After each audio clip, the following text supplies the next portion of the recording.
Restons debout un petit instant. Précieux Seigneur, une fois de plus, nous venons dans ta divine présence par la prière.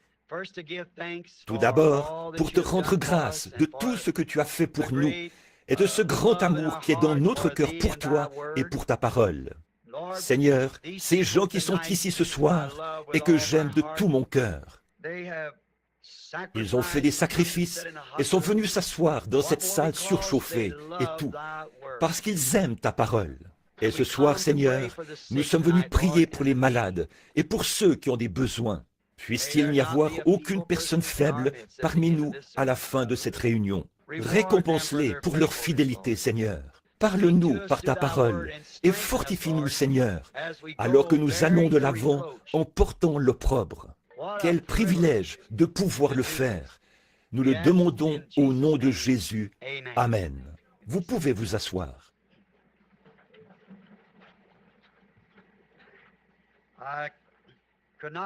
Évidemment, il me manquerait de mots pour exprimer ma gratitude à un groupe de gens comme ceux-ci qui viennent s'asseoir dans ce bâtiment.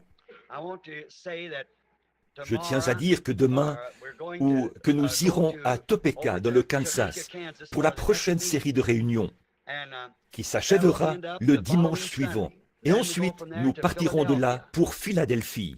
Eh bien, nous sommes censés aller outre-mer, au Kenya, au Tanganyika et en Ouganda, dans les tribus qui s'y trouvent. Et en ce moment, il y a un petit soulèvement des Mau Mau. Je ne peux pas y aller en tant que missionnaire, mais je vais essayer d'y aller en tant que chasseur. On va y aller et on s'y attelle. D'habitude, j'y vais en tant que missionnaire et je vais à la chasse. Cette fois-ci, j'y vais comme si j'allais à la chasse, mais ce sera pour être missionnaire. Alors là, on use de tous les moyens pour se rendre jusqu'à eux. Et c'est frère Matson Bosé qui s'en occupe. Il essaie de me faire entrer, d'organiser un safari pour que j'y aille pour la chasse. Ainsi donc, j'y vais pour le safari, et là, il dira « Notre frère Branham est dans le pays. » Il ira à l'ambassade. « Est-ce que vous seriez d'accord que nous tenions une petite réunion quelque part ?» Voyez? Alors, ce sera le point de départ, et on va continuer ainsi. Donc, nous ne savons pas si ça se fera, si nous serons capables de le faire ou non. Nous essayons, et j'ai demandé au Seigneur s'il arrivait quelque chose et qu'il ne réussisse pas. Alors, ce serait pour moi un signe de revenir ici, à Jeffersonville, et de prêcher sur les 7 trompettes, pendant le mois de juillet ou le mois d'août, autour de cette période-là. Alors, si c'est le cas, nous allons examiner cela aujourd'hui. Nous essayerons d'avoir la salle de cette école ici, celle qui est climatisée, parce qu'on y serait très bien et au frais. Elle peut accueillir entre 1500 et 1800 personnes. C'est climatisé. C'est un bâtiment flambant neuf, à environ 5 pâtés de maison d'ici. Une fois, nous en avions fait la demande, et on ne nous a pas permis de l'avoir. Et l'homme qui ne voulait pas nous l'accorder a été expulsé du conseil. Alors, l'homme qui y siège actuellement dit que nous pouvons l'avoir quand bon nous semble. Donc, nous sommes très heureux de l'avoir. Ainsi, il nous est possible de l'avoir maintenant, et dans le courant de juillet, avoir combien voudrait bien prier, si c'est la volonté du Seigneur, advenant que quelque chose nous en empêche. Vous savez, j'aime l'Arizona. C'est une région merveilleuse. J'ai toujours désiré y habiter. Peux-tu remonter ça un peu, frère Ben, s'il te plaît, si c'est... Oh, ça... Oui, monsieur, oui. Ou que celui qui s'en occupe ajuste cela un tout petit peu, parce que je reviens de là. C'est vraiment... Pardon? Oh, ce sont les bandes. Oh, voici l'autre ici. Je suis désolé. D'accord, frère Ben. Donc, je reviens de l'Arizona. Quand j'arrive ici, je suis un petit peu enroué à cause du changement de climat. Ici, le taux d'humidité est autour de 87, 90 et parfois 100%. Et là-bas, ça descend jusqu'à 0. Et puis, parfois, le taux d'humidité est d'un 20e d'1% en moyenne. Vous vivez alors sous une tente à oxygène. Alors, si vous partez de là pour venir ici, vous voyez l'énorme différence que ça fait en vous. Donc, ça affecte votre voix et tout. Remets ça comme c'était, s'il te plaît, frère Ben. J'ai fait l'erreur de le remonter. Je pensais que c'était ça, mais c'est ici qu'on ajoute cela. Maintenant, priez pour nous, chacun de vous. Je vous apprécie vraiment. Billy me disait que quelqu'un nous a apporté un panier de pêche. Et tous ces petits cadeaux que je ne vous remercierai jamais assez. Je ne sais pas comment m'y prendre. Et je me sens vraiment indigne de recevoir toutes ces choses de vous. Je prie que Dieu vous bénisse, et je sais qu'il le fera, car il a dit, « Toutes les fois que vous l'avez fait au plus petit de ceux-ci, c'est à moi que vous l'avez fait. » Et Dieu vous bénira, j'en suis certain. Bien que l'Arizona soit une si belle région, il y a une chose qui me manque, c'est vous. C'est vrai, vous me manquez tous. Peu importe où je vais, ce n'est pas vous. J'ai des amis partout dans le monde, mais ce n'est pas vous. Il y a quelque chose au sujet de ce petit groupe qui, je ne sais pas, je pense à vous. Et à Tucson, c'est une ville touristique, vous savez, et les églises font pression, vous savez. C'est un peu difficile. Elles ne sont pas très spirituelles. Et parce qu'il y a ces rivalités, c'est très fort, et ça rend les choses difficiles. Si je pouvais vous avoir tous, en plus d'avoir l'église, et qu'on soit tous là-bas, je pense que ce serait très bien, voyez. Mais je suppose que tant que ceci demeure une église, et que vous continuez d'y venir tous, je continuerai d'être ici, jusqu'à ce que Jésus revienne. Alors, priez pour moi, comme je l'ai dit il y a un instant. Je ne veux pas me répéter, mais quand je me trouve devant vous, je deviens nerveux. Je suis mélancolique, émotif, et aussi d'humeur changeante. Je suis comme ça au départ, alors ça fait que je suis tout chaviré à l'intérieur. Mais de savoir que peu importe où je vais, il n'y a aucun groupe sur terre que je connaisse qui me soutient comme ce groupe-ci. Puisse Dieu nous rendre si inséparables que dans le royaume à venir, nous y soyons tous ensemble. C'est là ma prière. J'étais assis là, à la porte, je parlais à Bill Down il y a un instant, avant de conduire quelqu'un à Christ de nouveau dans l'autre pièce. Mais étant assis là à lui parler, il a 91 ans. Il a dit, je m'affaiblis. Mes yeux ne sont pas aussi bons qu'ils devraient l'être. Je pense qu'il y a quelques années, j'étais allé le voir. Il avait eu un arrêt cardiaque et un blocage du cœur. Il se mourait. Et le médecin même qui le soignait, qui avait dit qu'il ne s'en sortirait pas, ce médecin est décédé. Et voici Bill Down, assis ici, voyez, il a 91 ans. J'ai dit, Bill, vous ne pouvez plus vous rendre utile quant aux travaux terrestres et tout. Mais je demande ceci, que Dieu vous fortifie, parce que vous aimez beaucoup les réunions. Cet homme de 91 ans parcourt le pays dans une automobile, qu'il fasse chaud, sec, froid ou quoi d'autre, ça lui est égal. Il va écouter la parole. Que Dieu bénisse cette âme valeureuse. Maintenant, je vous dois encore des excuses pour vous avoir retenu comme je l'ai fait ce matin pendant 3 heures. Et je n'ai pas rendu justice au message parce que je l'ai abrégé. J'en ai laissé une partie, j'en ai sauté une autre et ainsi de suite. C'est pour cette raison que je leur ai demandé d'arrêter la bombe. Je vais la continuer quelque part où c'est frais et tout.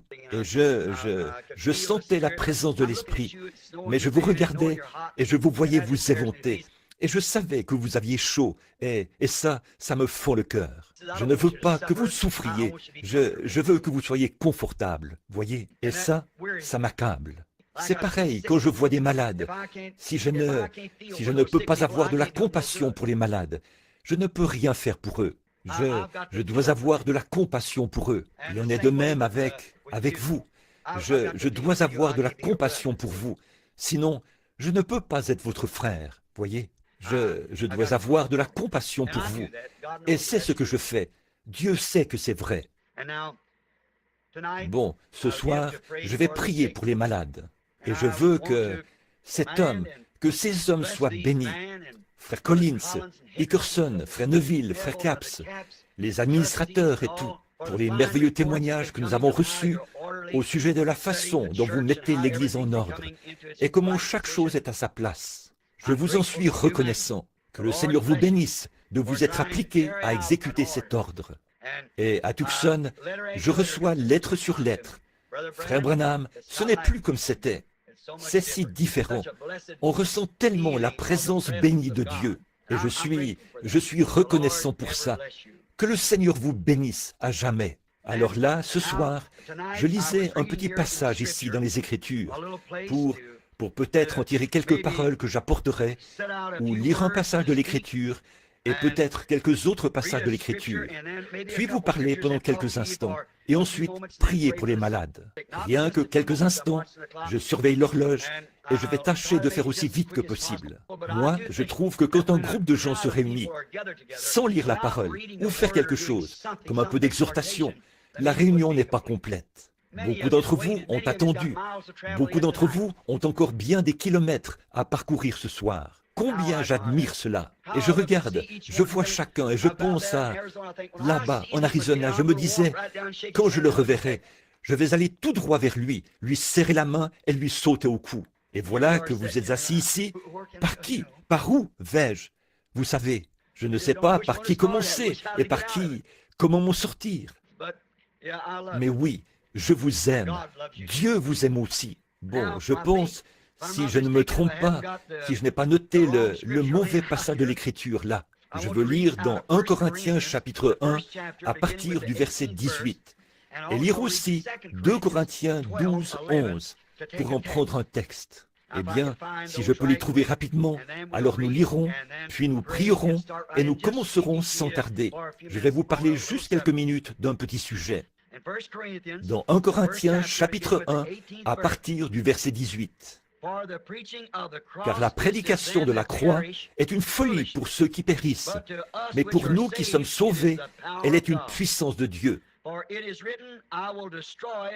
Aussi est-il écrit, « Je détruirai la sagesse des sages, et j'anéantirai l'intelligence des intelligents. » Où est le sage? Où est le scribe? Où est le disputeur de ce siècle? Dieu n'a-t-il pas convaincu de folie la sagesse du monde? Je peux répéter ça? Dieu n'a-t-il pas convaincu de folie la sagesse du monde? Alors, la sagesse du monde, qu'est-ce que c'est? La folie. Dieu n'a-t-il pas convaincu de folie la sagesse du monde? Car puisque le monde, avec sa sagesse, n'a point connu Dieu dans la sagesse de Dieu,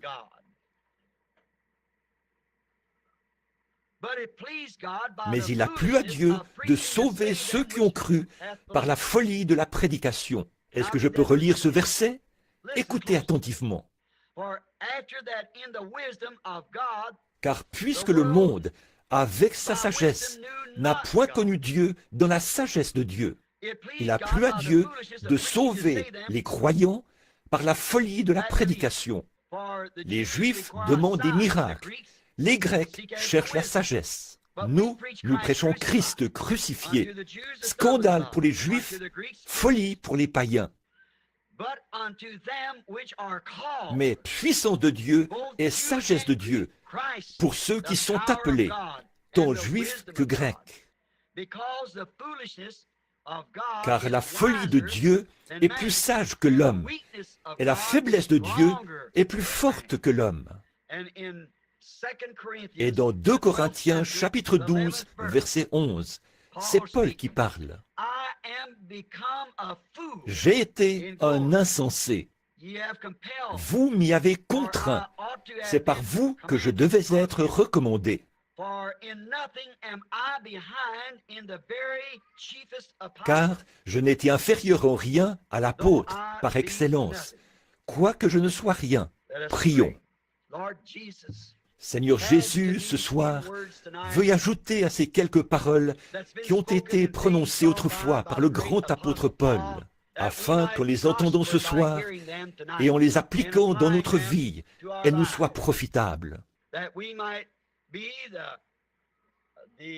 Et que nous puissions être les œuvres de Dieu, façonnées d'après le modèle qu'il a choisi pour nous, car nous le demandons au nom de Jésus. Amen. Ce soir, je vais prêcher pendant quelques minutes, si le Seigneur le veut, sur le sujet « Le drôle d'oiseau ». Eh bien, c'est très direct et tranchant comme choix de texte, mais c'est, je crois, ce qui présente les choses plus ou moins de la manière que je veux les exprimer.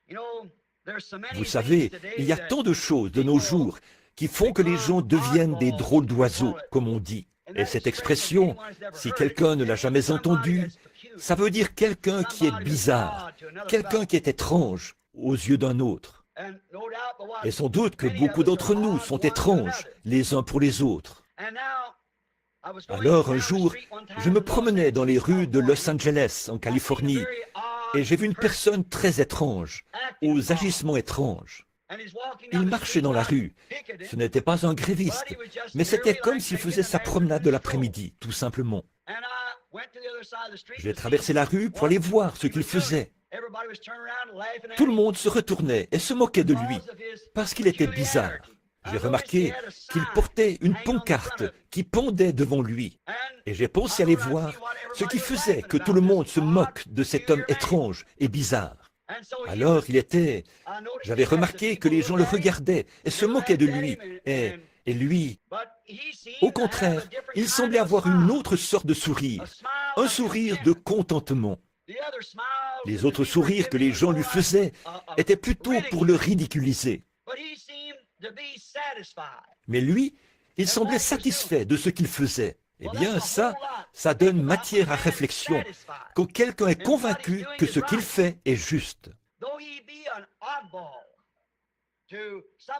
Même s'il passe pour un drôle d'oiseau pour quelqu'un d'autre, s'il est convaincu que ce qu'il fait est juste, alors qu'il s'en tienne à cela.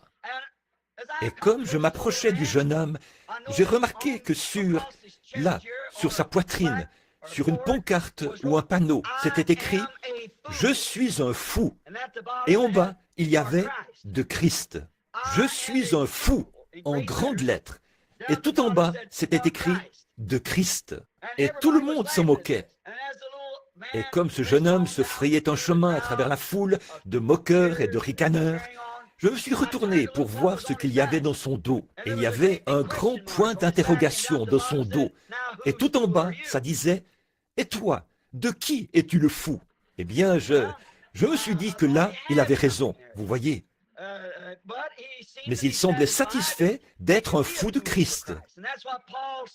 Et c'est ce que Paul a dit qu'il était devenu, un fou de Christ. Frère Troy, des hommes d'affaires du plein évangile, un de mes très bons amis, est un boucher. Et une fois, il avait contracté une sorte de microbe à la main en découpant du porc. Un homme qui s'y connaît ou une femme saurait de quelle sorte de microbe il s'agit.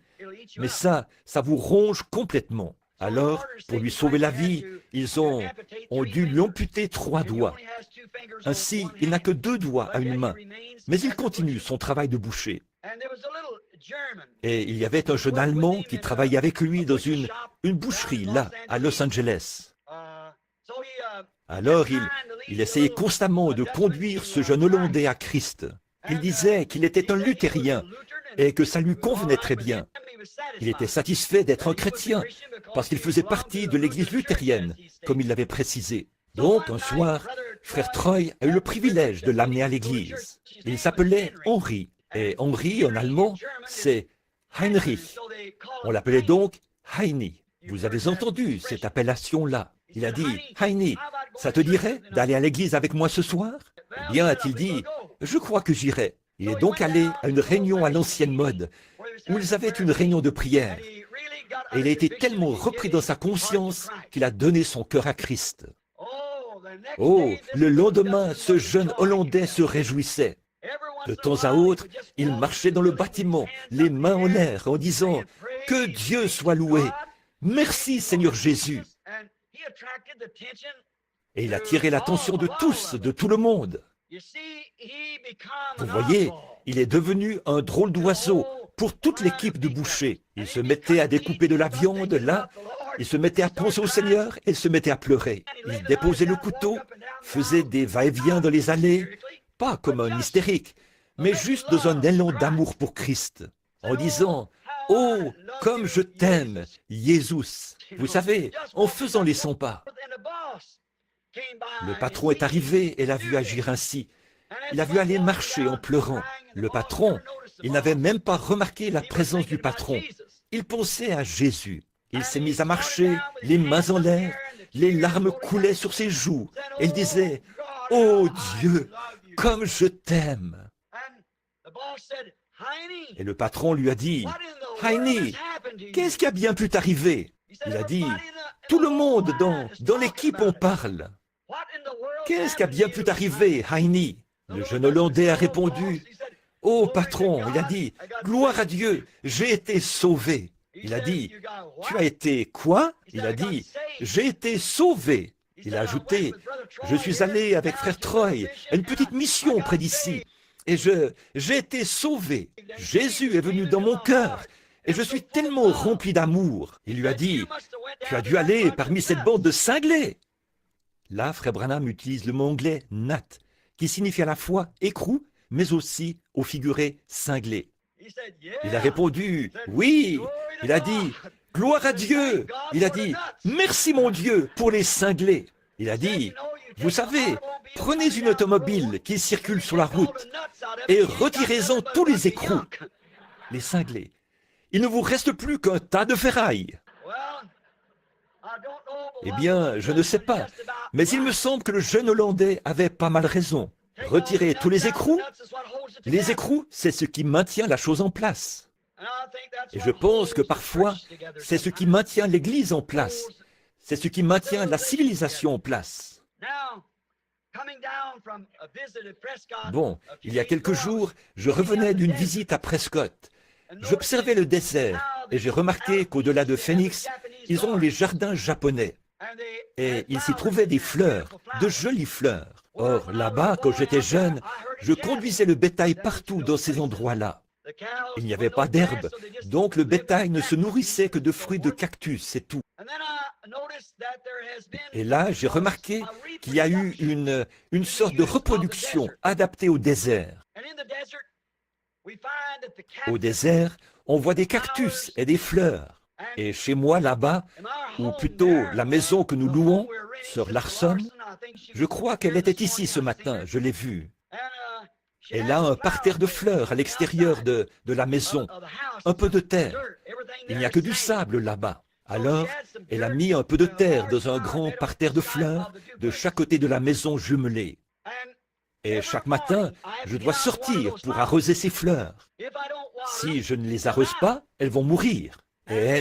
Et puis, je dois aussi prendre un vaporisateur pour les vaporiser, afin de les protéger contre les pucerons. Sinon, les insectes les dévoreraient. Puis, vous allez juste un peu plus loin, à 9 mètres de là. Des fleurs y poussent. Elles poussent là, dans le désert. Vous pourriez creuser à une profondeur de 6 mètres, et ce serait comme une poudrière. Rien d'autre que de la poussière, et aucune goutte d'eau. Qui est-ce qui les vaporise? Voyez? Ces autres fleurs dans le parterre, si vous négligez de les vaporiser et de les arroser, les termites ou les insectes, les pucerons les dévoreront. Par contre, les pucerons ne peuvent pas s'attaquer à celles qui sont dans le désert. Et elles n'ont pas besoin d'être dorlotées et arrosées chaque jour. C'est la production du Créateur. L'autre, c'est une reproduction hybride. Et je pense qu'aujourd'hui, la raison pour laquelle le christianisme est devenu, pour des gens, une affaire de cinglés, c'est parce qu'on a un tas de reproductions et non d'authentiques chrétiens. Un tas de gens qu'il faut dorloter et vaporiser afin de les garder dans l'Église. Je m'imagine ce qu'était la toute première Église en comparaison avec cette reproduction d'aujourd'hui. Celle-ci serait une production bon marché de ce qu'était la véritable première Église. Ces solides croyants en Dieu, remplis du Saint-Esprit. On n'avait pas besoin de les dorloter, on n'avait pas besoin de leur donner une tape dans le dos et leur dire qu'on les accepterait dans celle-ci, que s'ils en avaient marre de celle-là, ils pourraient aller dans une autre, qu'on ferait d'eux des diacres s'ils quittaient l'autre pour se joindre à nous. Ça, c'est une reproduction hybride. Je pensais à la peinture originale de Michel-Ange, je crois, la Sainte Seine. Je pense que c'est lui qui l'a peinte. Est-ce que vous vous rendez compte de ce que cette peinture originale pourrait vous coûter? Même des milliers de dollars ne suffiraient pas pour se procurer l'original, parce que c'est hors de prix. Sa valeur est extrêmement élevée. Mais vous pouvez en acheter une reproduction bon marché pour environ 2 dollars. C'est pourquoi, de nos jours, les gens ne peuvent pas comprendre la robustesse des véritables et authentiques croyants. Ils sont devenus des cinglés. Vous savez, le monde devient tellement encrouté dans ses habitudes que de temps à autre, on a besoin d'un cinglé pour redresser tout ça. Il faut que quelqu'un d'un peu différent entre en scène et qu'il soit un cinglé pour cette génération-là. Je me demandais l'autre jour, qui en est capable? Qui, de nos jours, n'est pas cinglé? Aux yeux d'un autre, vous êtes un cinglé. Je crois que le monde entier est en train de perdre la raison. Saviez-vous que c'est un temps où les gens ne peuvent pas discerner entre le bien et le mal, ou entre la vérité et l'erreur? Savez-vous que les politiciens ne peuvent pas discerner le bien du mal? Vous les voyez garder le silence sur la question du vote pour le retour de la Bible à l'église ou le retour de la Bible à l'école? Ils ne savent pas dans quelle direction le vent de la politique va souffler. Pensez-y, je ne sais pas ce qu'il en est dans l'Indiana en ce moment, mais dans l'État de l'Arizona, c'est illégal de lire la Bible à l'école. Je crois que c'est la même chose dans l'Indiana et presque partout aux États-Unis. Parce qu'une femme incrédule a modifié tout le programme. Et souvenez-vous, c'est illégal de lire la Bible dans nos écoles publiques. Mais ce sont les impôts payés par des croyants qui financent l'enseignement de l'incrédulité à l'école. La politique. Il nous faut un autre Abraham Lincoln. Il nous faut un autre Patrick Henry. Il nous faut un Américain qui peut prendre position, peu importe les enjeux politiques, et appeler le bien bien et le mal mal. Saviez-vous que de nos jours, les prédicateurs sont incapables de discerner ce qui est bien, soit la parole de Dieu, soit l'Église dénominationnelle? Ils ne savent pas quel chemin prendre. Ils sont incapables de discerner entre le bien et le mal. Je sais que la Bible dit cela, mais notre Église dit. Voyez, les gens sont incapables de discerner le bien du mal. Or, tout ce qui est contraire à la Bible, c'est faux. La parole de Dieu est vraie. Que toute parole d'homme qui est contraire à cela soit reconnue pour mensonge. Et essayez de prendre position dans un temps comme celui-ci, de prendre position pour le bien, vous devenez un cinglé. Prenons quelques personnages. Je peux imaginer le prophète Noé, à cette grande époque où il a vécu, ce grand âge scientifique où on construisait les pyramides et les sphinx, où on pouvait démontrer par la recherche scientifique qu'il n'y avait pas d'eau dans les cieux. Ce vieil homme est arrivé là et a déclaré « La pluie viendra du ciel ». Noé était un cinglé pour cette génération-là. Il était devenu un cinglé. Considérons Moïse. Moïse, quand il est allé voir Pharaon, comme nous le disions ce matin, Moïse est allé voir Pharaon et il lui a dit « Le Seigneur m'a envoyé pour faire sortir ses esclaves. » Avec un bâton à la main, face à la grande armée qui avait conquis le monde entier. Pharaon, avec tout son génie scientifique, s'est dit que Moïse était un cinglé. Et c'est ce qu'il était à leurs yeux, un cinglé.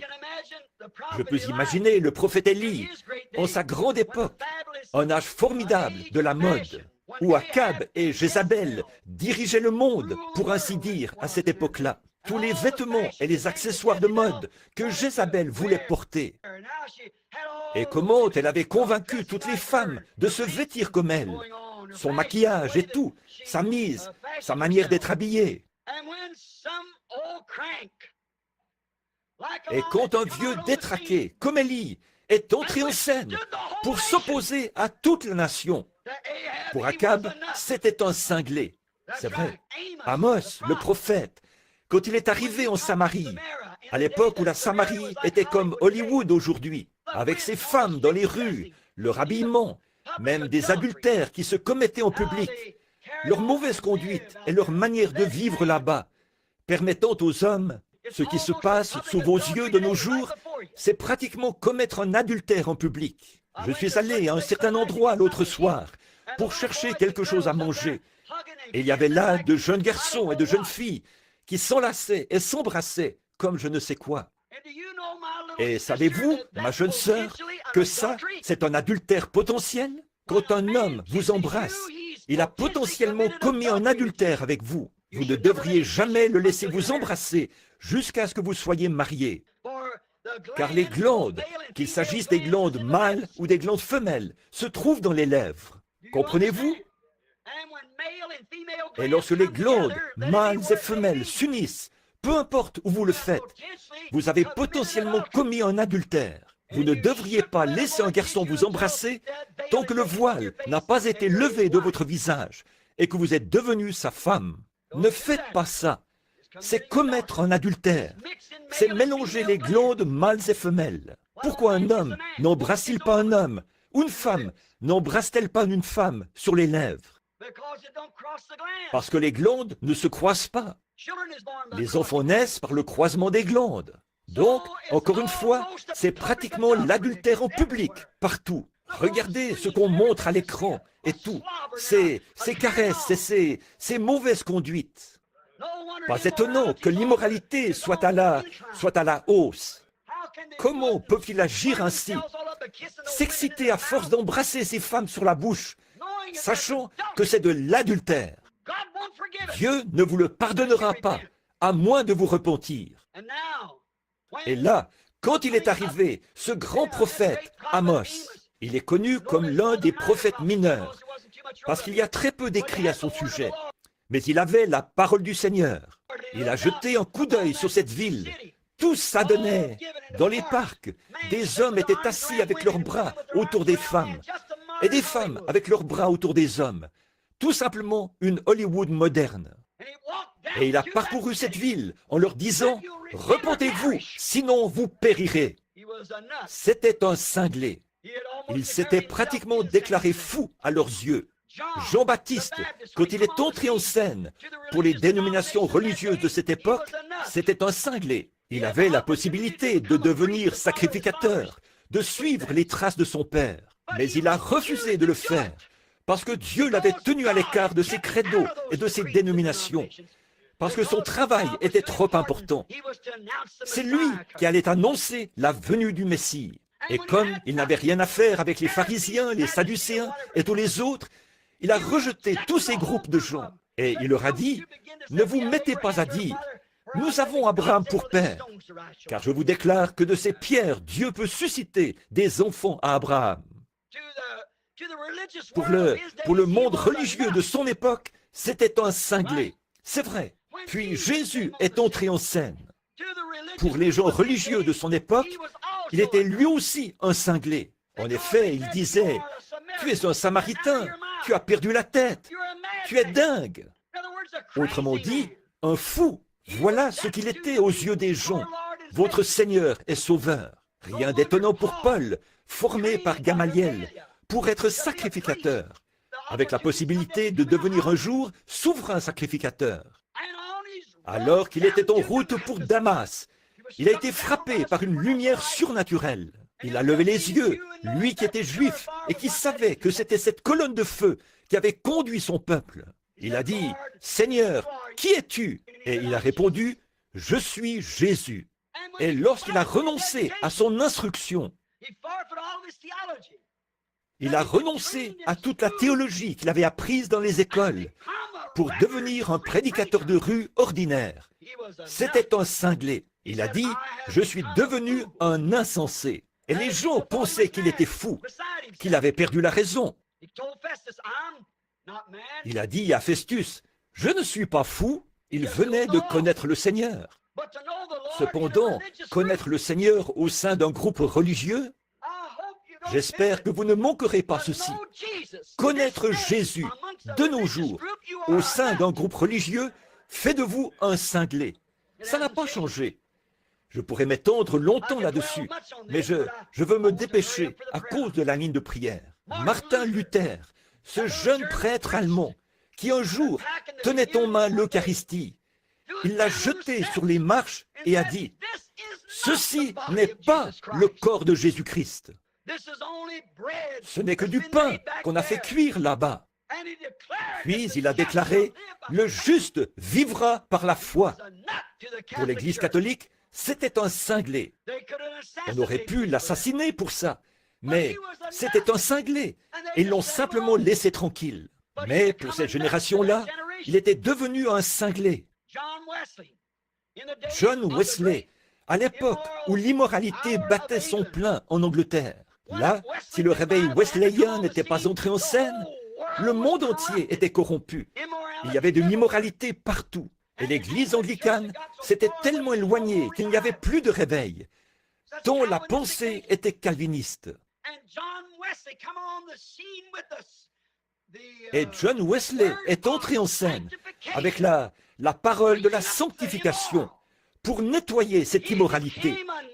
Il était devenu un cinglé. Une fois là, je cite le livre de M. Wesley. Il marchait le long d'un sentier et un membre de l'église anglicane, ils se disaient tous qu'il était fou. Alors cet homme lui a barré la route. M. Wesley était un petit bout d'homme. Ce grand gaillard se disait qu'il allait tout bonnement lui donner une claque. Il lui a donc barré la route. M. Wesley s'est avancé et a dit « Excusez-moi, monsieur, voudriez-vous vous écarter du chemin? Je suis pressé. » Et cet anglican lui a répondu « Pour un insensé, je ne m'écarte pas du chemin. » M. Wesley a poliment incliné son chapeau, l'a contourné et il lui a dit « Moi, je le fais toujours. » Donc, vous voyez, c'était lui qui était cinglé. L'un l'était pour Christ, l'autre l'était pour l'Église. Donc, vous êtes néanmoins un cinglé aux yeux de quelqu'un. Quand les pentecôtistes sont entrés en scène, il y a 50 ans, on disait « Ces gens sont des fous !» C'étaient des cinglés, c'est vrai, parce qu'ils condamnaient toute la corruption qu'il y avait eu au cours des âges de l'Église, au moment où ils sont entrés en scène. Mais qu'est-ce que les pentecôtistes ont fait? Ils sont retournés tout droit au vomissement qu'ils avaient quitté, tout droit dans la corruption dénominationnelle.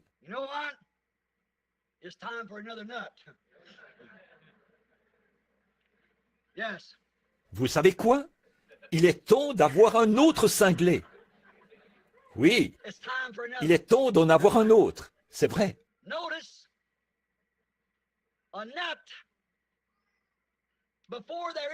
Remarquez, un écrou. Avant qu'il y ait un écrou, il faut un boulon pour l'y visser. Et cet écrou est fileté pour s'ajuster à ce boulon. Sinon, il ne correspondra pas. Remarquez, tous ceux qui étaient filetés à l'époque de Noé étaient filetés par le message de l'Évangile. Noé, l'écrou, les a attirés dans l'arche. Tout dépend de votre type de filetage. Ce sur quoi vous êtes ajusté. Si vous êtes fileté pour vous ajuster au monde, il vous attirera. Si vous êtes fileté pour vous ajuster à la parole, elle vous attirera. Tout dépend du filetage auquel vous correspondez, de l'écrou que vous suivrez. Mais Noé, étant un cinglé de la parole de Dieu, un cinglé pour cet âge scientifique et pour l'âge religieux dans lequel il vivait, il a attiré dans l'arche ceux qui devaient être sauvés. Amen. Ceux qui étaient prédestinés, le boulon qui avait été conçu avant l'écrou. Il faut que le filetage du boulon corresponde à l'écrou. Donc, Satan a lui aussi des boulons et des écrous. Des boulons et des écrous des royaumes de ce monde. Pharaon était tout aussi cinglé aux yeux de Noé, ou plutôt de Moïse, que l'était Moïse aux yeux de Pharaon. Pharaon, avec toutes ses combines scientifiques, avait attiré son peuple vers lui. Noé, comme il était un cinglé de Dieu, il a attiré l'Église vers le pays promis. Tout dépend de la manière dont vous êtes fileté. Il a tiré l'Église hors d'Égypte, comme Noé avait tiré l'Église dans l'arche, hors du monde. Moïse a fait sortir l'Église d'Égypte pour l'amener dans le pays promis de Dieu. Jésus l'a dit. Maintenant, prenez garde, car ces écrous et ces boulons se ressemblent beaucoup. Regardez bien le filetage. Dans Matthieu 24, 24, il a dit « Cela séduirait même les élus si c'était possible ». Maintenant, les Américains et tout ce monde dénominationnel ont besoin d'un cinglé. Les méthodistes, les baptistes, les presbytériens, ils sont tous dispersés dans ceci, cela. et ils se disputent entre eux. Mais après tout, ils sont tous filetés pour se fixer sur le même boulon. Alors Dieu leur a donné un boulon et leur a envoyé un écrou, le Conseil mondial des Églises.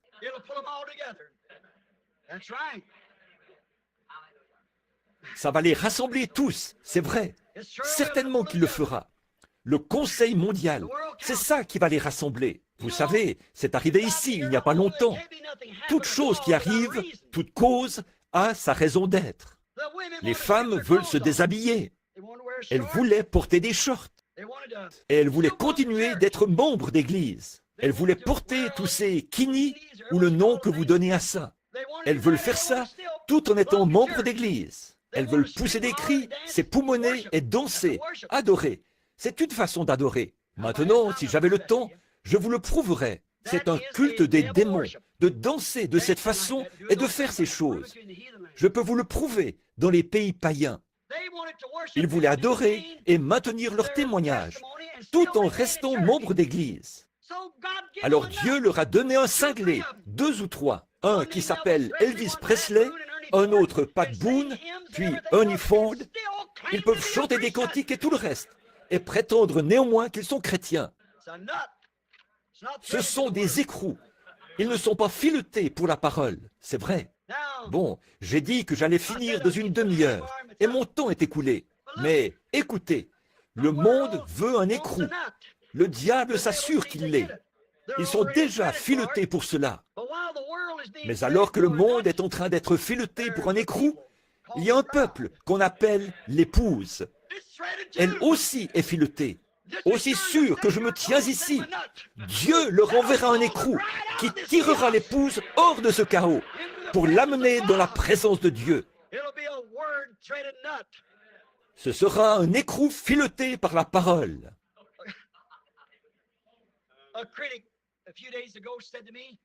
Il y a quelques jours, un critique m'a parlé à Tucson. Il a dit, vous savez, certaines personnes font de vous un cinglé et d'autres font de vous un Dieu. J'ai répondu, eh bien, en quelque sorte, il n'y a pas de mal à ça. Je savais qu'il essayait de me critiquer, voyez. Il a dit, les gens croient que vous êtes un Dieu. J'ai dit, eh bien, seulement, je sais que les gens ne faisaient pas ça. Mais je savais qu'ils ne comprenaient pas ça, parce qu'ils faisaient partie de l'autre camp, vous voyez. Donc, je savais qu'ils ne le savaient pas. Alors, j'ai dit, ce n'est pas trop éloigné de la parole de Dieu, n'est-ce pas? Voyez, juste pour qu'ils sachent que nous ne sommes pas perdus. Nous savons où nous en sommes. Nous connaissons le genre de voile que nous avons hissé et le genre de vent qui souffle dans celle-ci. Nous connaissons notre type de filetage et nous connaissons notre écrou. Nous savons comment nous y tenir. J'ai dit, ce n'est pas tout à fait contraire à la parole de Dieu, n'est-ce pas? J'ai dit, rappelez-vous, quand Dieu a envoyé Moïse vers les enfants d'Israël, Dieu a fait de Moïse un Dieu, c'est vrai. Et il a aussi fait de son frère Aaron un prophète, c'est vrai. Tous les prophètes, a dit Jésus, étaient des dieux. Ils étaient des dieux, des hommes, c'est vrai. Dieu veut qu'il en soit ainsi. Écoutez, la parole que nous prêchons et les mots que j'ai prononcés ce matin, Dieu qui se cache derrière des peaux de blaireau, Dieu qui se cache derrière la peau d'un homme, voyez, c'est ce qu'il a fait. Quand Dieu s'est manifesté au monde, il se cachait derrière un voile, derrière la peau d'un homme appelé Jésus. Il était voilé et caché derrière la peau d'un homme appelé Moïse. Et ils étaient des dieux, pas des dieux, mais ils étaient Dieu, le seul Dieu qui changeait simplement son masque et faisait la même chose chaque fois, apporter cette parole. Voyez, c'est Dieu qui l'a fait ainsi. Il sait que l'homme doit voir quelque chose. Cela se trouve en chacun de nous qui sommes nés dans le monde. Comme je vous le disais ce matin, personne n'osait suivre Moïse là-dedans. Dieu n'a jamais traité avec 2 individus. Il traite avec un seul, toujours. Personne n'osait imiter Moïse. C'était la mort naturelle, d'essayer de l'imiter, de pénétrer dans cette colonne de feu avec lui. Donc, les gens ne sont pas tous conçus Vous n'êtes pas né dans cette optique-là pour pénétrer dans le surnaturel. Mais Dieu a placé certains sur la terre pour le représenter en tant qu'ambassadeur à son service. Et cet ambassadeur est établi par Dieu pour pénétrer dans la glorieuse dimension inconnue du surnaturel. Discerner et rapporter des choses que la pensée naturelle ne peut pas percevoir. Ça révèle le mystère de Dieu, annonce les choses qui sont en cours, les choses qui ont été et les choses qui sont à venir. Qu'est-ce que c'est? C'est Dieu, Dieu derrière des peaux humaines. C'est tout à fait vrai. Sam Conley habite à Tucson. Il était venu ici une fois, il y a bien des années, en compagnie de M. Kidd. Et il avait été guéri d'un ulcère qu'il avait depuis de nombreuses années. Lorsque j'y suis allé l'automne dernier, Sam avait un calcul qui avait été examiné par le spécialiste là-bas, à Tucson. C'était aussi gros qu'une bille. Frère Sam Conley, beaucoup d'entre vous ici le connaissent. Il vient de l'Ohio et il était allé chez le médecin et il lui a dit « Sam, prépare-toi pour la semaine prochaine. Je vais extraire ce calcul. » C'était quelques jours auparavant. Il a dit « Est-ce que ça peut s'évacuer naturellement, docteur ?» Il a répondu « C'est impossible. Ce calcul est trop gros. » Donc, il l'a fait monter dans une voiture pour le ramener chez lui. Puis, il m'a appelé. Il a dit « Je veux que vous veniez prier pour moi, frère Branham. » Pourquoi m'a-t-il appelé pour une telle chose? Et je me suis mis à prier pour lui. J'ai dit « Sam, c'est ainsi dit le Seigneur. Le calcul va s'évacuer naturellement. » Et le lendemain matin, il est allé porter le calcul au médecin. Et il a dit, le médecin a dit, « Monsieur Conley, je ne comprends pas comment c'est arrivé. » Il a répondu, « Je suis un croyant en Dieu, et Dieu a évacué le calcul pour moi. Il l'a extrait pour moi. » Cet homme avait de la peine à le croire, ce médecin, tout comme il avait eu de la peine à croire que cette grosse tumeur que ma femme avait dans le côté l'avait quitté. Vous êtes au courant de ça, voyez? Donc il a dit, environ 6 mois plus tard, c'est-à-dire il y a environ 2 ou 3 semaines, Sam Conley a été terrassé par une grave maladie de cœur. Je ne connais pas le nom, un infarctus ou une espèce de blocage du cœur, ou peu importe ce que c'est. C'est très dangereux. On ne peut pas en guérir, à ce qu'on dit. Une crise cardiaque, puis son cœur a bloqué, et ses membres avaient tellement enflé que ses chevilles étaient plus grosses que ses jambes, jusqu'ici vers ses hanches. Donc, on l'a amené chez le médecin. Le médecin a dit, amenez-le à la maison tranquillement, ou à l'hôpital. Ça m'a dit, je ne veux pas aller à l'hôpital. Il a dit, amenez-le à la maison et mettez-le au lit. Ne bougez ni la tête, ni les mains, ni les pieds pendant 6 mois. Il a ajouté, vous risqueriez de mourir d'une minute à l'autre. Puis, frère Norman a appelé, et nous sommes allés voir frère Sam ce soir-là. Et quand nous avons prié pour lui, le Seigneur a parlé. Et le lendemain matin, Sam est allé au cabinet du médecin, a retroussé son pantalon, s'est placé devant le médecin et lui a dit, « Docteur, regardez-moi. » Et le médecin lui a fait passer un électrocardiogramme. Et il a dit, « Je ne comprends pas ça. » Il a dit, « Retournez au travail. » Il a dit, « À quelle église appartenez-vous » Il a dit, « Je n'appartiens à aucune d'elles. » Il a dit, « Vous ne pouvez pas être chrétien sans appartenir à une dénomination. Il le faut. » Voyez, c'est tout ce que le médecin savait. Pour lui, Sam était un cinglé. Et lui, il était un cinglé pour Sam de poser une telle question. Alors, qu'est-ce qui est arrivé? Sam est venu me voir et il a dit, « Qu'est-ce que je peux dire à quelqu'un qui me dit de telles choses, frère Branham? Dites-leur que vous appartenez à la seule et unique Église. On n'y adhère pas, ce n'est pas une dénomination, on y entre par une naissance. » Il y a environ 6 mois, une jeune dame s'appuyait contre le sein de sœur Norman. Son nom m'échappe. Une très jolie jeune femme d'environ 30 ans. Elle et son mari s'étaient séparés. Elle souffrait de leucémie.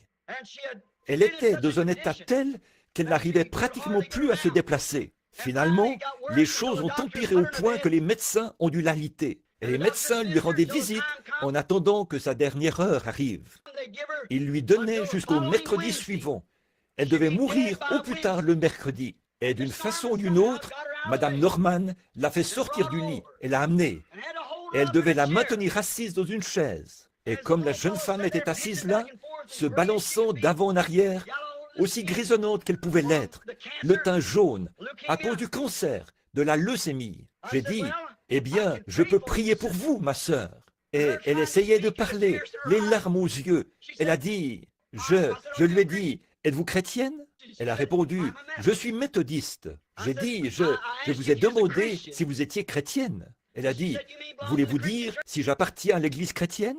J'ai dit, non madame, je veux dire, êtes-vous née de l'Esprit de Dieu et aimez-vous le Seigneur Jésus? Elle a dit, eh bien, j'ai toujours appartenu à l'église.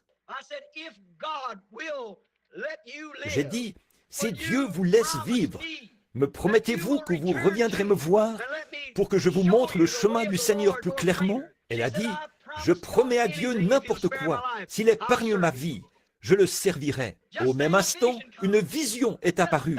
J'ai dit, ainsi dit le Seigneur, ne vous préparez pas, déchirez vos arrangements funéraires pour après-demain. C'était le lundi et elle devait mourir le mercredi. Vous n'allez pas mourir. Dimanche passé, il y a exactement une semaine, je me suis assis avec elle dans le bureau. Elle avait pris une quinzaine de kilos. Le médecin a dit qu'on ne pouvait plus trouver la moindre trace de leucémie. Elle voulait en savoir plus. Et je l'ai envoyée là-bas, dans un fossé d'irrigation, pour se faire baptiser au nom de Jésus-Christ. Selon la voie du Seigneur. C'est peut-être cinglé, mais si je suis élevé, j'attirerai tous les hommes à moi. Je suis allé rendre visite au jeune homme qui enregistrait les bons d'ici, Léo Mercier. Il a un parc de maisons mobiles. J'avais prié pour certaines personnes et j'avais prié pour une petite dame du nom de Locard, je crois. Et elle avait subi 14 opérations pour le cancer. Les médecins l'avaient condamnée. J'avais prié pour elle et je lui avais dit qu'elle ne mourrait pas, mais qu'elle vivrait. Et on n'en trouve plus la moindre trace. À cause de ça, 28 membres de sa famille qui étaient là ont été sauvés et remplis du Saint-Esprit. C'est peut-être cinglé, mais ça attire tous les hommes qui veulent venir à lui. C'est fileté par la parole. Vous voyez ce que je veux dire? J'ai reçu une lettre qui est arrivée avant-hier. C'est dans mes dossiers, là derrière. L'automne dernier, pendant une partie de chasse, ou plutôt le printemps dernier, c'était il y a un an, un jeune Indien du nom d'Oscar, avec qui nous allons à la chasse, là, dans les chemins. C'est là que l'ange du Seigneur, comme je vous l'avais dit ici même, allait amener ce caribou et ce grizzly argenté. Vous vous en souvenez tous. Alors, ce jeune homme, quand je suis entré il est entré dans la tente le printemps dernier. Et quand Bad m'a demandé d'implorer la bénédiction, il avait enlevé ses gants, il faisait du cheval. Il a enfilé ses gants et il était prêt à partir. Il était catholique. Il ne voulait rien avoir à faire avec ça. L'automne dernier, lorsqu'il en a eu l'occasion, il se trouvait à mes côtés, alors que sa mère se mourait d'une crise cardiaque là-bas. Il a dit, ne voulez-vous pas revenir et prier pour elle? Je suis retourné dans la petite cabane des Indiens là-bas. Et là, ils s'étaient tous rassemblés autour de cette mère. Alors qu'elle se mourait, elle ne parlait pas un mot d'anglais. Le Saint-Esprit est descendu et a dit à cette mère, à travers un interprète, sa fille, ce qui était arrivé et ce qu'il en était. Il l'a même appelée par son nom et lui a dit ce qu'elle était et de quelle tribu elle était issue et comment ceci se produirait. Et cette mère a été guérie instantanément. Et le lendemain matin, je suis retourné les voir. Je devais parcourir 60 km à cause d'une brebis. Ils étaient tous assis là. Elle était toute montée sur un cheval pour retourner faire sécher de la viande d'orignal. Et j'ai dit, hier soir, quand je priais, j'ai dit, notre Père qui es aux cieux. J'ai dit, Louise, c'était une prière catholique. Vous avez tous emboîté le pas. Et ensuite, bien entendu, je vous ai laissé. Et j'ai dit, maintenant, je vais simplement remercier Dieu. Nous ne récitons pas des prières, nous prions. Elle a répondu, nous, plus être catholiques. Elle a dit, nous croire comme vous croire. Nous voulons que vous nous emmeniez tous pour nous baptiser de la manière dont vous baptisez. Nous désirons recevoir le Saint-Esprit. Lors du voyage de retour, ce jeune homme avait perdu ses chevaux des mois auparavant et il n'arrivait pas à les retrouver. Et le guide le réprimandait sévèrement. Il disait, « Oscar, tu savais bien qu'il ne fallait pas laisser ces chevaux comme ça. À cette heure-ci, les ours, beaucoup de grizzlies, ont sûrement déjà mangé ces chevaux. Et ils demeuraient près de moi. » Puis, il a dit un soir, il a dit, « Moi, vous demandez quelque chose. » J'ai dit, « Oui. » Il a dit, « Frère Branham, priez Dieu, que Dieu me redonne mes poneys. » J'ai dit, « Bud a dit que l'ours les a mangés. » Il a dit, « Frère Branham, demandez à Dieu que Dieu redonne à Oscar ses poneys. » J'ai dit, « Tu crois ça, Oscar ?» Il a dit, « Je crois. Dieu a guéri ma mère. Dieu vous a dit où était ours, où était gibier. Ce Dieu qui sait où est gibier, sait où est mes chevaux. Voyez? Il y a un an, alors que je me tenais là avec Fred Sothman, qui est ici ce soir, et mon fils, Billy Paul, le Saint-Esprit est descendu. J'ai dit, Oscar, tu retrouveras tes poneys. Ils seront debout dans la neige. Voilà la lettre qu'il m'a écrite la semaine passée. Elle est arrivée ici et je l'ai reçue vendredi. Elle est là, dans mes dossiers en ce moment.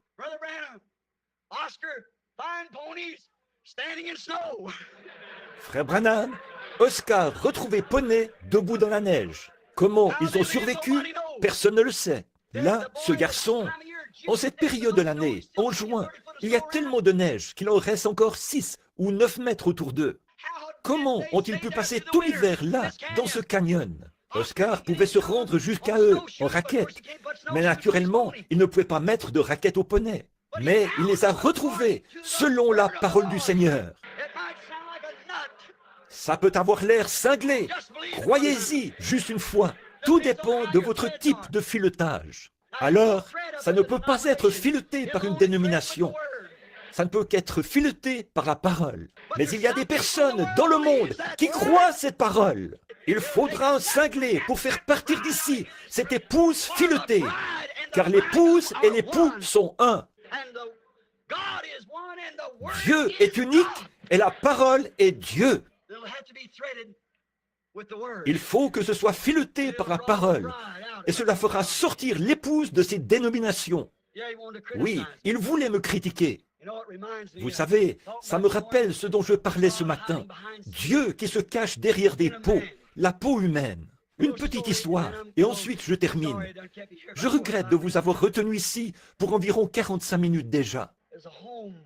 Il y avait un foyer chrétien, et il y avait un... J'ai raconté ça à ce critique. Et dans ce foyer, il croyait en Dieu. Là, il y avait un petit garçon qui avait une peur bleue des orages. Les éclairs, oh, il en avait une peur bleue. Au moindre éclair, il courait se cacher sous une table, n'importe où. Donc, un soir, voilà qu'un gros orage a éclaté sur la ferme, là où ils habitaient. Le vent soufflait dans les arbres, et les éclairs brillaient. Il commençait à se faire tard, le soir. La mère a dit à Junior, elle a dit, « Maintenant, Junior, monte à l'étage et va te coucher. » Elle a dit, « Bon, n'aie pas peur. Allez, va là-haut. » Alors, le petit Junior, vêtu de son pyjama, a monté les escaliers en regardant en arrière.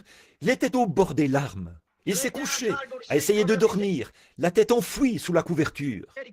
Il n'arrivait pas à dormir, à cause des éclairs qui brillaient à la fenêtre. Alors il a dit, « Oh maman, a-t-il dit, monte ici et dors avec moi. » Eh bien, elle a répondu, « Junior, rien ne va te faire du mal. Ces éclairs ne peuvent pas te faire du mal. » Il a dit, « Mais maman, monte ici et dors avec moi. » Alors la mère a monté les escaliers et s'est couchée sur le lit, près de son petit.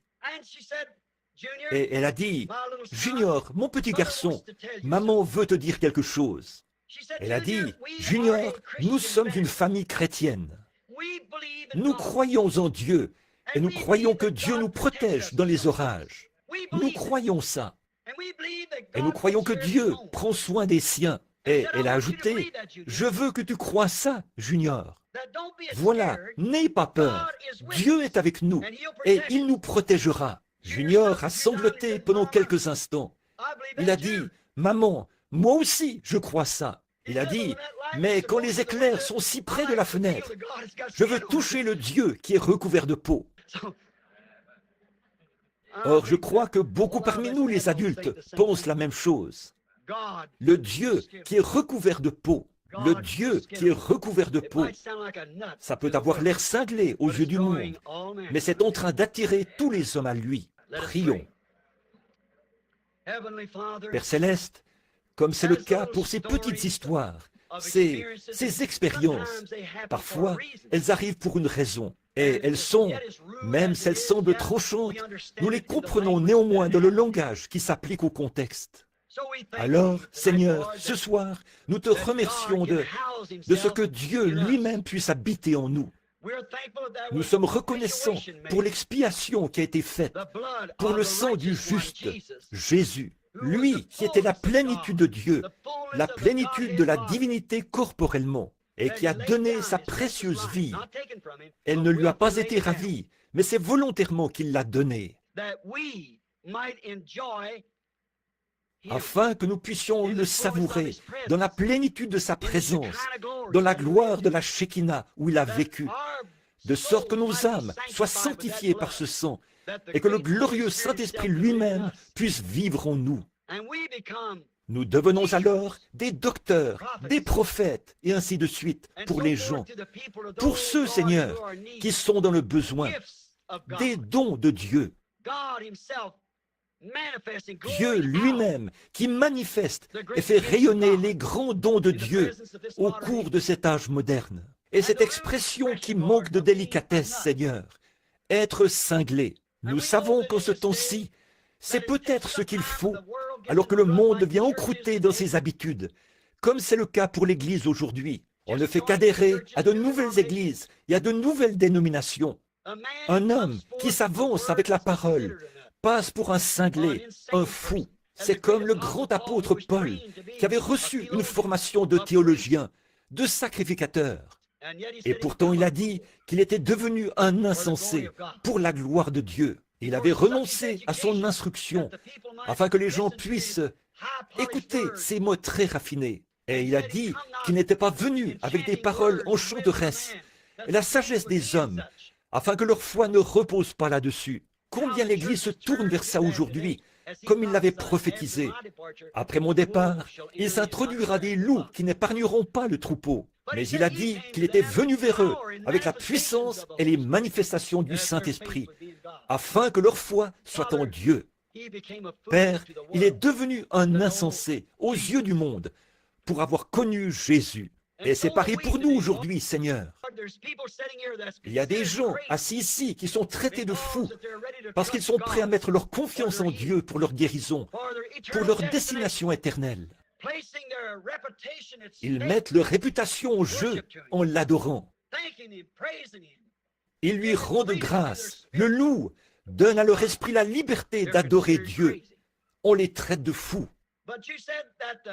Mais tu as dit que la folie de Dieu, si nous sommes des insensés, est plus forte et plus sage que la sagesse des hommes. Car l'homme, par sa sagesse, n'a pas connu Dieu.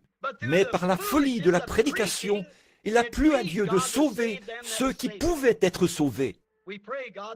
Ô Dieu, nous prions que le grand auteur de cette parole vienne ce soir pour guérir les malades et sauver les perdus. Nous le demandons au nom de Jésus. Amen. Je vais faire une comparaison avec Dieu, afin que vous ne soyez pas dans la confusion sur ce que j'ai dit aujourd'hui. Dieu est un gros diamant, l'Éternel. Et quand un diamant est extrait de ces pierres bleues en Afrique, j'ai été dans les mines et je les ai observées dans les grands. La manière dont on traite cela pour en extraire le diamant, comment on les passe dans le concasseur pour en dégager les gros diamants au feu bleu et les diamants noirs. Ils n'ont pas vraiment de forme, une forme précise. Ce sont simplement de grosses pierres. Et en réalité, à ce moment-là, il n'y a pas de feu en eux. Ce n'est qu'un diamant, une pierre. C'est rond et lisse dans la plupart des cas. Mais il faut que ce diamant soit taillé. Au fait, c'est illégal d'en posséder un qui ne soit pas taillé. Il faut que ce soit taillé, et il vous faut avoir le reçu de celui qui vous l'a vendu, parce qu'il valent des millions de dollars. Et je compare Dieu à ce diamant.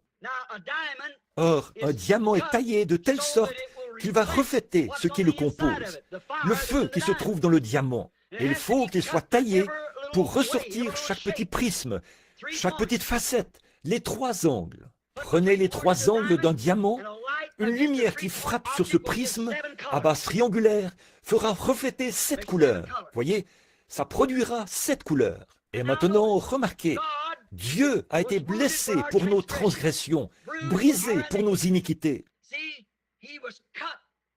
Voyez, il a été taillé, brisé, ce grand diamant, afin que de lui les dons puissent se refléter dans l'Église. Et il ne s'agit pas de la lumière. En effet, la lumière doit se retirer quand le soleil ne l'éclaire plus et retourner où il était taillé. Mais chaque petit fragment qui provient de cet éclat n'est pas détruit. Cela va servir. Une bonne partie sert à faire des aiguilles de phonographe. Et ces aiguilles, faites des éclats du diamant, font ressortir.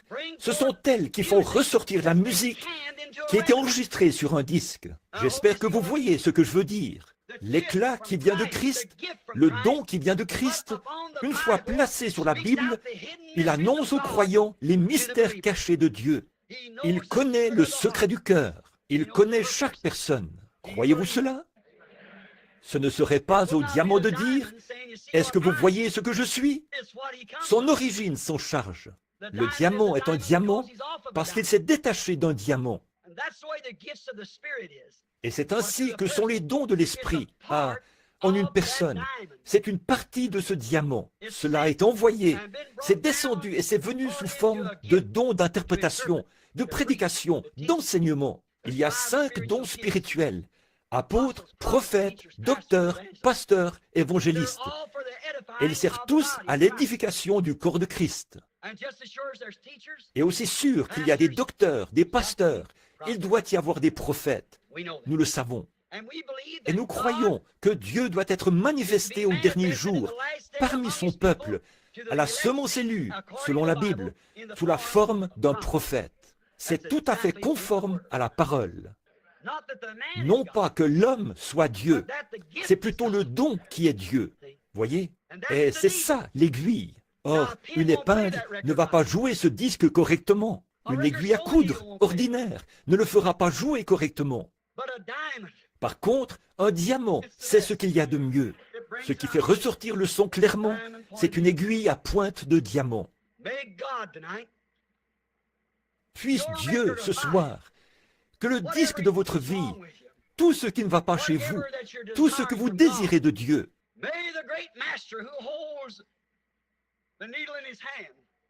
puisse le grand maître qui tient l'aiguille dans sa main, puisse-t-il la poser sur votre vie et nous révéler ce pourquoi vous êtes ici, ce que vous voulez. Alors nous saurons qu'il est ici. Père Céleste, veux nous l'accorder avant que je commence cette ligne de prière. Ce n'était pas mon intention de le faire, mais veuille nous l'accorder, afin que les gens sachent. Il se peut qu'il y ait des étrangers qui sont ici pour qu'on prie pour eux. Je ne les connais pas, mais toi, tu les connais. Et Paul a dit, si vous parlez en langue et qu'il n'y a pas d'interprétation ni d'édification qui sont données, les gens diront que vous êtes fous. Mais si quelqu'un prophétise et révèle ce qu'il y a dans le cœur, alors ils diront, Dieu est réellement parmi vous. Qu'il en soit ainsi de nouveau, ô Dieu, en cette heure tardive. Tu l'as promis, et il en sera ainsi. Au nom de Jésus-Christ. Amen. Maintenant, je me demande combien de malades il y a ici ce soir, ceux qui sont ici. Ou est-ce que Billy a distribué des prières? A-t-on distribué des cartes de prière? Ça a été fait.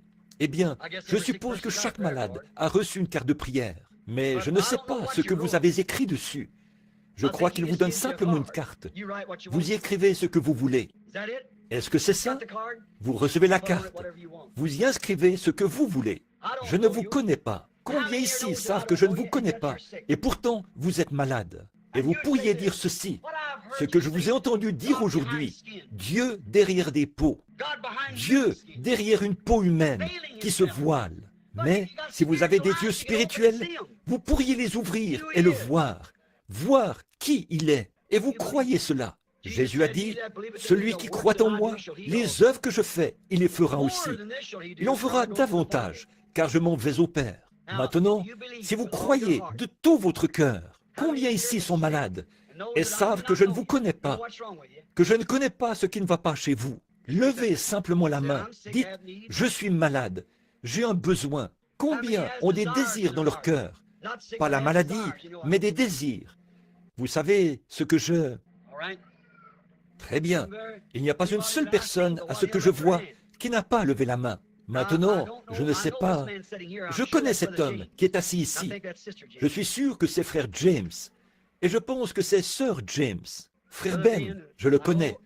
Rien que vos visages parfois. Le frère qui prend les photos.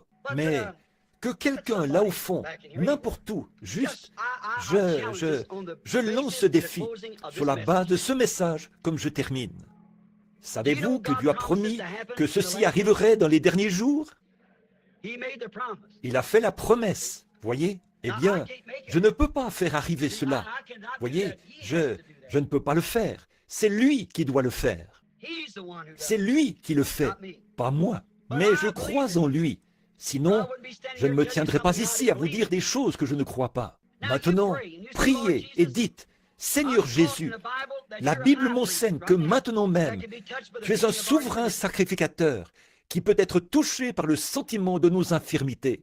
Peu importe où vous êtes. Et dites simplement, je crois en toi. Et par la foi, je crois ce que cet homme a dit aujourd'hui. C'est ce que l'ange m'a dit.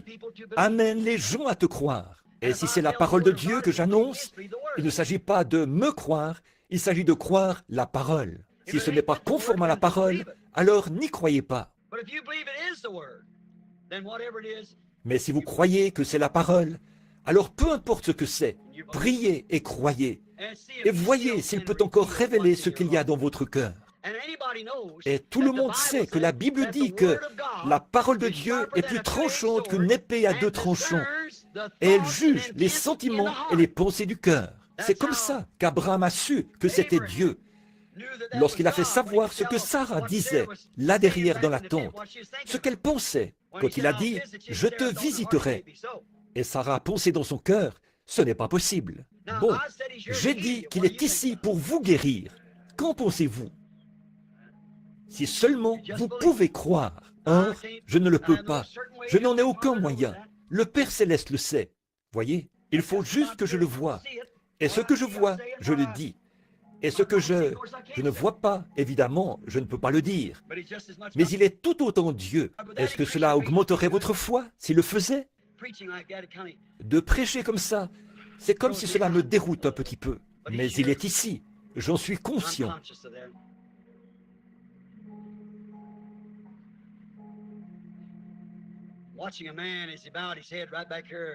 J'ai observé cet homme qui a courbé la tête, juste là, au fond. Sa femme est assise près de lui. Elle prie aussi, juste là. Vous avez quelque chose sur votre cœur. Votre femme est en train de prier. Vous avez un fardeau sur votre cœur. C'est pour votre belle-mère. C'est vrai. Croyez-vous que Dieu peut me dire ce qui ne va pas chez votre belle-mère? Je ne vous connais pas. Nous sommes des inconnus l'un pour l'autre. Donc, c'est vrai? Croyez-vous que Dieu peut me dire ce qui ne va pas chez elle? Elle n'est pas ici. Je vois une grande distance. Elle est à l'est d'ici. Elle est dans l'Ohio. C'est vrai. Elle souffre d'une maladie du sang. Demandez à votre femme de prendre ce mouchoir sur lequel elle pleure et de le poser sur elle. Ne doutez pas, elle se rétablira. Croyez-vous cela? Voici une jeune dame qui est assise juste ici devant moi. Elle pleure. Quelque chose ne va pas chez cet enfant. Je ne sais pas. Non, il n'y a rien qui ne va pas. Elle a simplement un désir. Elle désire recevoir le baptême du Saint-Esprit. C'est ainsi dit le Seigneur. Croyez, mon enfant, vous allez le recevoir. C'est vrai. Ne doutez surtout pas. Voici une dame assise ici, au bout de la rangée. Elle prie. Je suis un inconnu pour elle, mais elle est couverte d'une ombre. Vous avez subi des opérations. Nous sommes des inconnus l'un pour l'autre, je suppose. Je ne vous connais pas. Vous ne me connaissez pas, à moins peut-être d'avoir entendu parler de moi. Vous n'êtes pas d'ici. Vous êtes une inconnue parmi nous. Vous êtes du Wisconsin. La ville, c'est Milwaukee. Et votre problème, c'est le cancer. C'est sur votre sein. Vous avez subi des opérations l'une après l'autre, mais sans succès. Puis cette foi qui a touché le bord de son vêtement. Croyez cela maintenant même. Faites-la pénétrer dans votre cœur. Cela s'accomplira. Ayez la foi.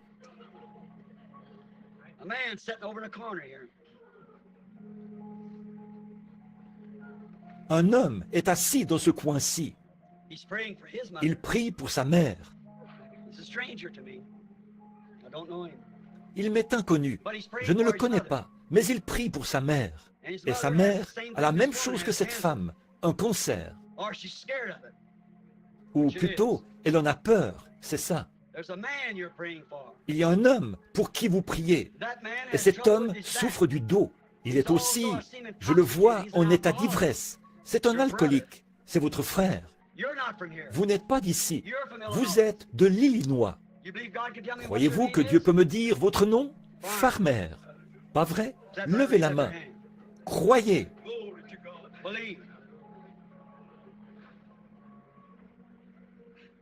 Il y a quelqu'un qui est à genoux pour prier pour quelqu'un. Cette personne est couchée sur une civière. Très bien. Madame, croyez-vous que ce que vous avez entendu est la vérité? Vous le croyez. Si je pouvais vous guérir, je viendrais le faire. Mais vous avez déjà été guéri par Christ. Vous voyez, vous devez simplement le croire. Cette dame qui se tient là, en train de prier, elle priait pour que vous soyez touchés. Je ne vous connais pas, mais Dieu vous connaît. Vous venez également de l'extérieur de la ville. C'est vrai, vous venez de l'Illinois. C'est exact. La ville s'appelle East Moline, dans l'Illinois. Vous souffrez du cancer. Vous êtes la femme d'un prédicateur. Est-ce que vous croyez? Vous mourrez couché là. Pourquoi ne l'acceptez-vous pas ce soir en disant « Je le peux, dans mon cœur, je place ma foi au-dessus de tout ce qui est ici. Je crois que je suis guéri. Je suis dans la présence de Dieu. » Levez-vous, croyez, rentrez chez vous et soyez guéris. Et voilà. Croyez-vous de tout votre cœur? Louons Dieu. Père Céleste, nous te remercions pour toute ta bonté et ta miséricorde. Nous te remercions, car tu es encore ici, au beau milieu de tous ces ennuis. Dans ce monde perverti, tu es ici malgré tout. Que ton Esprit, Seigneur, demeure à jamais avec nous. Nous voyons que tu es ici, un Dieu recouvert de peau, dans des cœurs humains, donnant la foi, la révélation et la vision. Tu es Dieu dans ton Église, Dieu dans ton peuple. Nous te remercions pour ceci, Seigneur. Puisse chaque personne croire ce soir d'un même accord et puisse-t-il être guéri. C'est par le nom de Jésus-Christ que je prie. Amen. Combien de personnes là-bas ont des quarts de prière de ce côté-là? Que ceux qui sont de ce côté-là reculent et qu'ils viennent ici au milieu de cette allée. Ceux qui sont dans cette allée-là, venez directement par ici.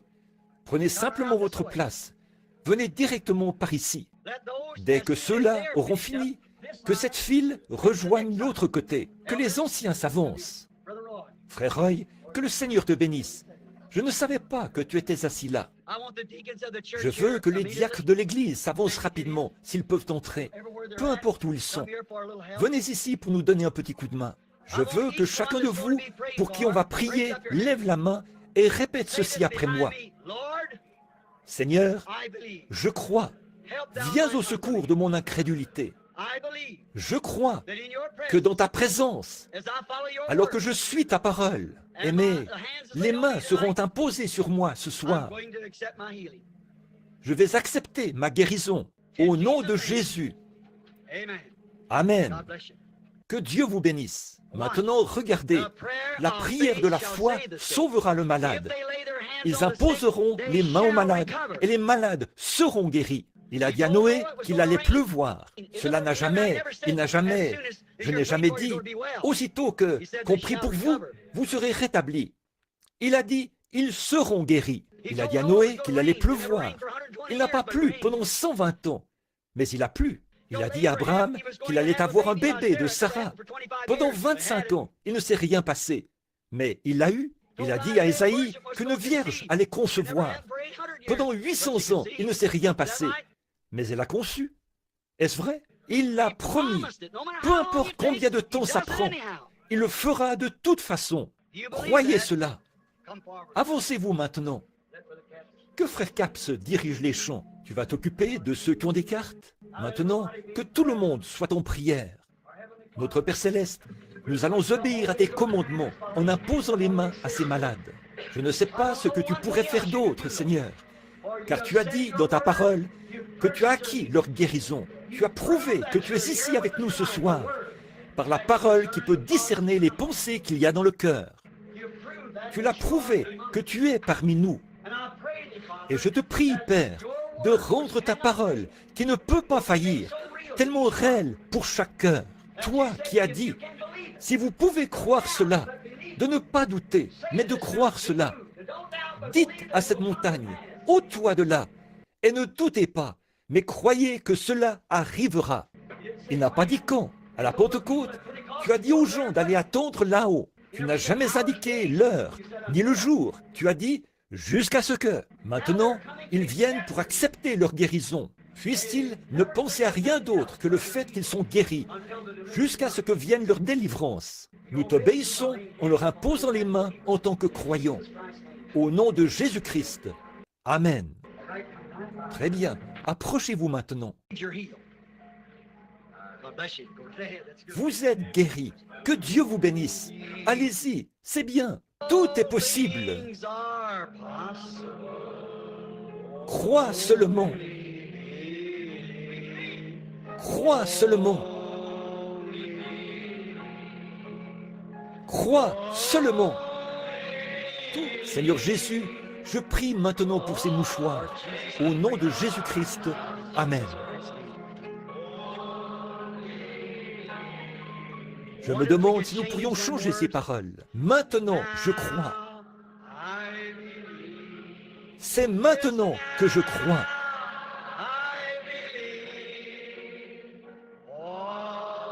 Tout est possible. Maintenant, je crois. Maintenant, je crois. Maintenant, je crois. Tout est possible. Maintenant, je crois. Croyez-vous que vos requêtes et vos désirs vous seront accordés? Do you believe that what has been asked and desired shall be granted? It shall happen. Cela va arriver. Il y a quelques instants, j'ai vu passer dans la ligne quelques-uns de mes amis italiens de Chicago. Combien connaissent Sœur Bottazzi de Chicago? Eh bien, vous savez, tout récemment, elle a eu un trouble mental, une dépression nerveuse très, très grave. Mais ce matin-là, à Chicago, lors du petit déjeuner des hommes d'affaires chrétiens, j'ai parlé à la sœur, sous l'inspiration du Saint-Esprit. Elle était revenue par le côté, et elle n'arrivait pas du tout à se calmer. Et j'ai dit, sœur, ça ne vous quittera pas tout de suite, mais vous allez vous rétablir. J'ai dit, ça prendra soit 18 mois, soit 2 ans. C'est exactement dans cet intervalle-là que vous allez vous rétablir. L'autre jour, pendant que je lui parlais, je l'ai entendue témoigner. Elle était tellement heureuse. Elle n'avait jamais été si heureuse de toute sa vie. Elle roulait en voiture. Elle n'était pas en paix. C'était comme si la présence de Dieu l'avait quittée. Bien entendu, c'était de la dépression nerveuse, vous savez. Et tout d'un coup, tout s'est rétabli, suivi d'une grande sensation de joie. Et la puissance du Saint-Esprit était sur elle. Elle a pleuré, elle a crié, il passait vraiment des moments merveilleux. Il y a environ 3 ou 4 semaines, ou 1 mois. Je l'ai entendu témoigner il y a 2 dimanches. Et elle a dit, frère Branham, quand je suis retourné, j'avais noté ça, et je me suis procuré la bande. Ça faisait exactement 18 mois, jour pour jour. Amen. Est-ce que vous l'aimez? N'est-il pas merveilleux?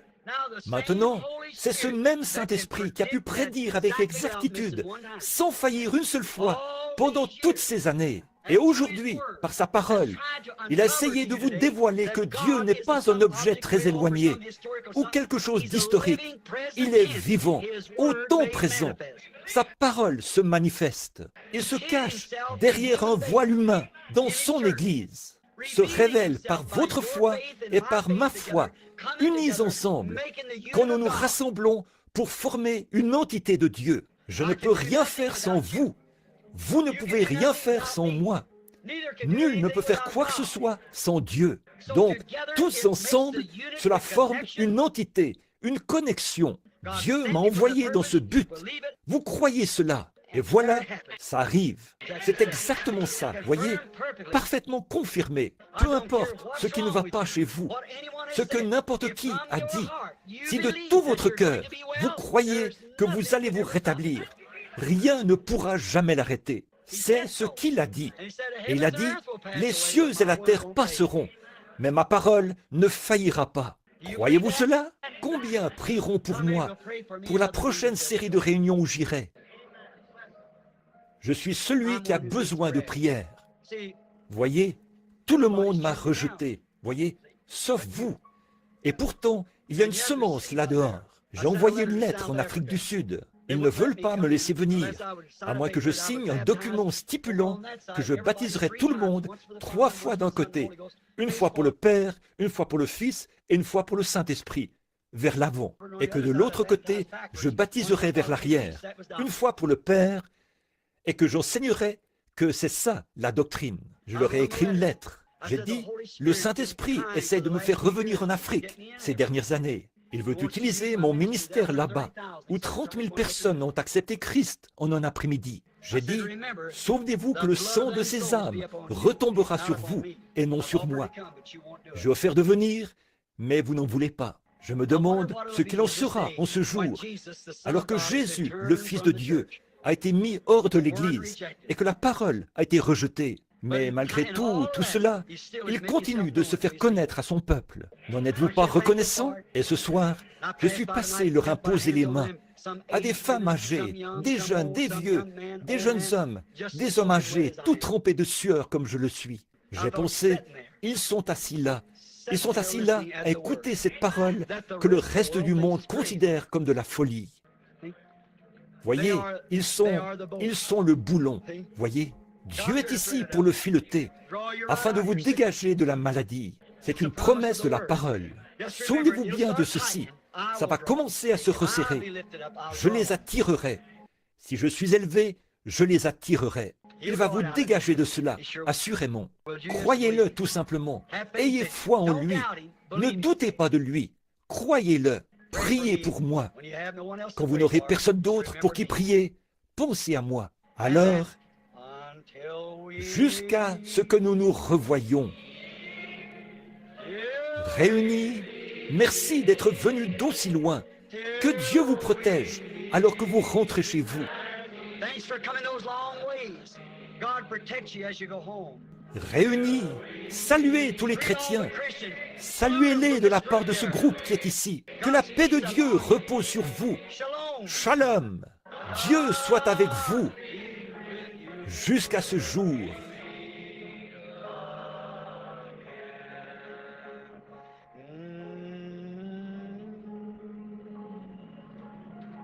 Jusqu'à ce que nous nous revoyions.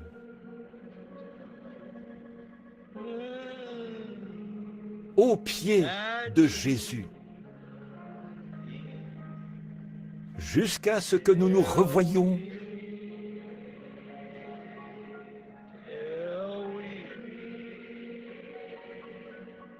Dieu soit avec vous jusqu'à ce jour. Je suis si heureux. Vous voyez, il y a des choses, bien des choses que je ne sais pas, mais il y a certaines choses que je sais. Je suis tellement reconnaissant pour vous. Je suis si heureux d'être associé avec vous. Je suis si heureux d'être l'un de vous. Que Dieu soit avec vous. Il le sera. Il ne vous délaissera jamais. Il ne vous abandonnera jamais. Il ne vous quittera pas. Vous avez franchi le voile à présent. Voyez, je suis si content ce soir de voir frère Palmer.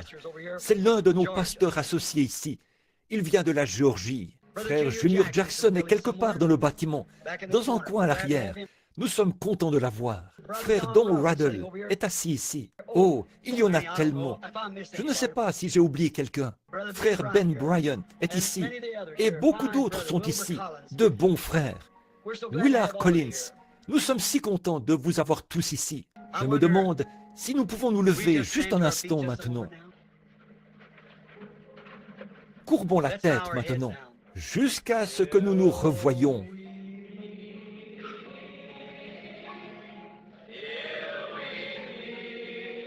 Réunis aux pieds de Jésus, jusqu'à ce que nous nous revoyions, jusqu'à ce que nous nous revoyions. Dieu soit avec vous jusqu'à ce jour. Ressentez-vous ce rapprochement dans la communion avec l'Esprit?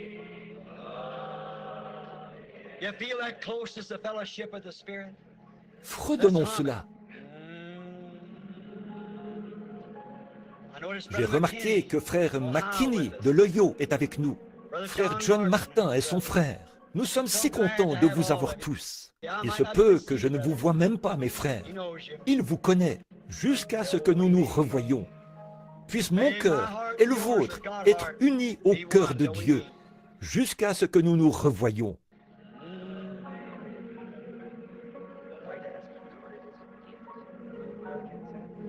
J'aimerais demander à quelqu'un de terminer la réunion.